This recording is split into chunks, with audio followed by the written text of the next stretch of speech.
Alright guys, back with another video. I'm here at a customer's house with a complaint on the microwave that whenever the doors close, the microwave comes on its own and the lights won't turn off. So I thought it was the door switches here, and so these are your door switches, and these control the flow of electricity in your microwave whenever you're using it.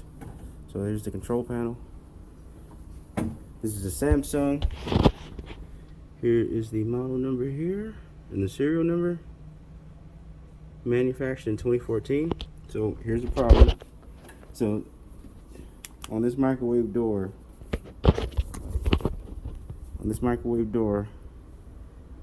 these strikes control the switches, and this is supposed to go up and down here. As you can see, when you close the door, this just goes back. This one doesn't go back. It's pretty firm, but this one at the top, it goes back. So it's not putting any tension on the switches. So make sure you guys pay attention to detail. All right, to the next one. Adios.